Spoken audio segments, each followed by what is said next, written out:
Biofloc aquaculture fish farming के अंदर तमाम भाइयों को वेलकम। और जैसा कि आप हमारी वीडियोस देख रहे हैं, लास्ट टाइम हमने आपको अमोनिया के हवाले से गाइड करा।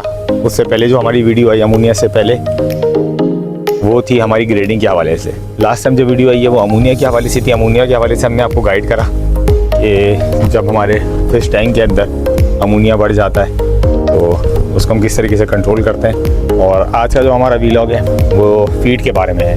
हम आपको बताएंगे कि फ़ीड किस तरह दी जाती है और बच्चों को कौन सी फ़ीड दी जाती है और बड़ों को कौन सी फ़ीड दी जाती है एक्वाकल्चर बायोफ्लॉक फिश फार्मिंग के अंदर। इसी तरीके से हम आपको बताते चलें कि सर्दियों में होता ये है अमूमन कि मछली जो होती है फ़ीड लेना बंद कर देती है। उसका जो मेटाबॉलिज़्म होता है, फ़िश का जो मेटाबॉलिज़्म होता है वो बहुत स्लो काम करता है। इसकी वजह से डाइजेस्ट करने में उसको प्रॉब्लम होती है विंटर के अंदर, सर्दियों में।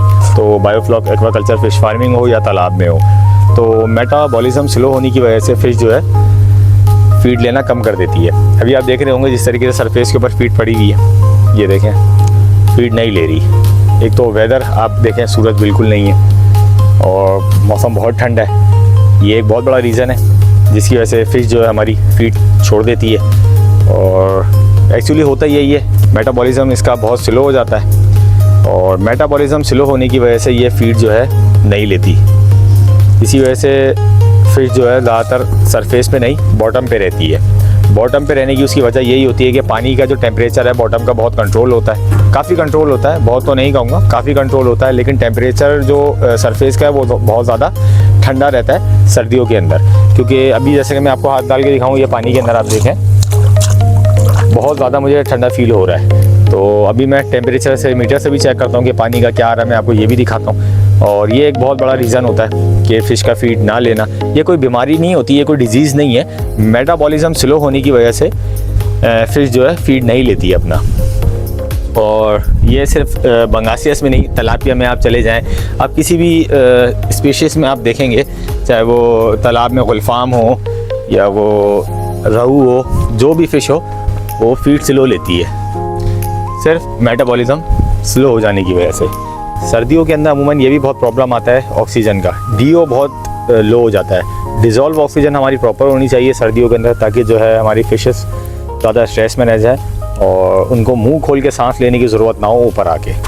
तो ये काफ़ी फार्मर जो हैं इन चीज़ों पर फोकस नहीं करते तो काफ़ी प्रॉब्लम हो जाता है। लेकिन DO आपका सर्दियों के अंदर ख़ासकर बहुत प्रॉब्लम करता है। गर्मियों के अंदर तो चल जाता है, लेकिन सर्दियों के अंदर काफ़ी फिशेस को प्रॉब्लम होती है। अब हम चलते हैं अपने फ़ीड के हवाले से बात करने। तो फ़ीड का जो मैं आपको बता रहा था कि बच्चों का जो फ़ीड का मामलात हैं वो अलग हैं और बड़ों को जो फ़ीड दी जाती है वो अलग है। अभी हमारे साथ मौजूद हैं जावेद भाई, तो जावेद भाई से हम इस हवाले से बात करते हैं। जावेद भाई इनको प्रॉपर फ़ीडिंग करवाते हैं। अस्सलाम वालेकुम जावेद भाई, खैरियत से ठीक हैं? वालेकुम सलाम भाई, अल्लाह का शुक्र है, आप सुनाए खैरियत से? अल्लाह का शुक्र है जावेद भाई। जावेद भाई मैं ये पूछना चाहूँगा कि ये जो आप बड़ों को फ़ीड करवा रहे हैं, हम लोग जो अपने फार्म पे ये फ़ीड करवाते हैं जी, ये फ़ीड जो है कितना % प्रोटीन है, ये और कितने टाइम कराई जाती है? ये भाई 40% प्रोटीन है और ये बच्चों की, अभी तो मौसम सर्दी का है तो इसलिए हम इनको 3 टाइम करवा रहे हैं, सही, वरना गर्मियों के अंदर इनको हम 4 टाइम फीड करवाते हैं। सही। ये देखें, ये हम करवा रहे हैं, इसके अंदर पाउडर फॉर्म में। सही, ये देखें जावेद भाई माशाल्लाह फ़ीड करवा रहे हैं इनको।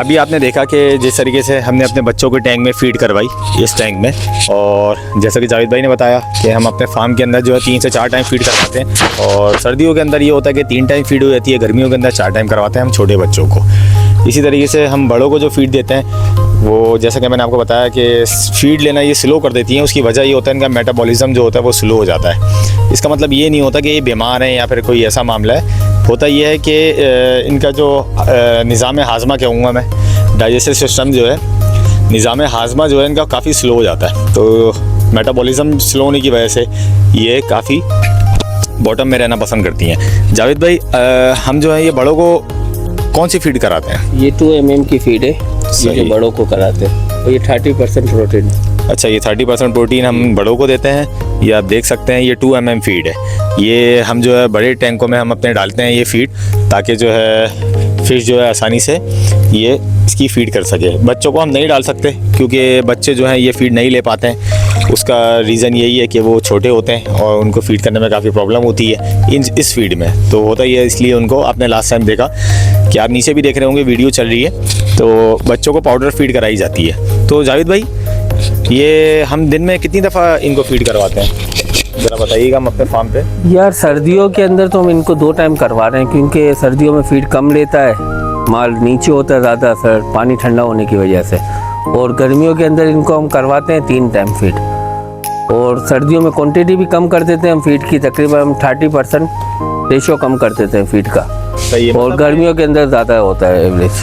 मतलब कि जावेद भाई का भी कहने का मकसद यही है कि बॉडी वेट का तकरीबन जैसे कि हम 10% देते हैं फीड में, तो सर्दियों में ऐसा नहीं होता। सर्दियों के अंदर जो है हम बॉडी वेट का तकरीबन 4% या 5% कर देते हैं। ऐसा ही है जावेद भाई? जी जी, 4 या 5% कर देते हैं। जब मौसम सही होता है तो बढ़ा देते हैं, बाकी जब ठंड होती है तो फिर वापसी इसको कम कर देते हैं। सही सही। तो जावेद भाई, जैसे कि ये मौसम है, जी। इसके अंदर ऑक्सीजन का भी हमने बड़ा सामना करना पड़ा है हमें। आपको याद होगा लास्ट टाइम जी, जी। हमारे उस टैंक के अंदर सामने वाले टैंक के अंदर हमारे काफ़ी प्रॉब्लम आई थी, ऑक्सीजन की वजह से आ गई थी। जी, तो जी, सर्दियों में तो ऑक्सीजन का रात में क्या सिस्टम है? रात में भी आपने ऑक्सीजन तो इसको ऑन रखना है, क्योंकि ये माल नीचे होता है, तो फिर अगर आपका ऑक्सीजन कम हो जाएगा तो फिर माल के लिए मसला हो जाएगा, स्ट्रेस में भी आ जाएगा, और फिर उसके लिए फीड भी बिल्कुल ख़त्म कर देगा खाना, और मसला हो जाएगा। सही तो सही इसके लिए आपका ऑक्सीजन लेवल रात में भी सही होना चाहिए। सही होना चाहिए। सही सही। जैसे कि जावेद भाई ने हमें बताया, आपने देखा कि इसका जो ऑक्सीजन लेवल है, डीओ का रेशो है, वो प्रॉपर होना चाहिए। डिज़ोल्व ऑक्सीजन हमारी प्रॉपर होगी तो फिशों को स्ट्रेस नहीं होगा, उनको कोई ऑक्सीजन लेने में प्रॉब्लम नहीं होगी। अमूमन होता ही यही है, फार्मर जो है ऑक्सीजन पर फोकस नहीं करते हैं, उसकी वजह से जो है फिश मोटेलिटी की तरफ जाती है। उसका वजह यही होती है कि डीओ प्रॉपर नहीं होता। जब डीओ प्रॉपर नहीं होता तो लाजमी सी बात है, ऑक्सीजन सबके लिए ज़रूरी है, चाहे वो इंसान हो, जानवर हो, मछलियाँ हो, जो भी हो। डीओ अगर हमारा प्रॉपर नहीं होगा, जैसे कि मैंने आपको बताया, तो फिश जो है मोटेलिटी की तरफ जा सकती है, इनकी मोटेलिटी रेशो बढ़े आता है। और उसूलन तो सर्दियों के अंदर मोटेलिटी रेशो अमूमन आता ही इस वजह से है सर्दियों के अंदर कि इनका जो डीओ है, डिज़ोल्व ऑक्सीजन, मेंटेन नहीं हो पाता। अभी वैसे भी जो मछलियां हैं टैंक के अंदर, जितने भी टैंक के अंदर मछलियां मौजूद हैं, ये सर्वाइवल मोड पे अभी कन्वर्ट हुई हुई हैं। जब ये सर्वाइवल मोड पे होती हैं, इनका मेटाबॉलिज्म स्लो होता है, तो मेटाबॉलिज्म स्लो होने की वजह से ये फीड नहीं लेती।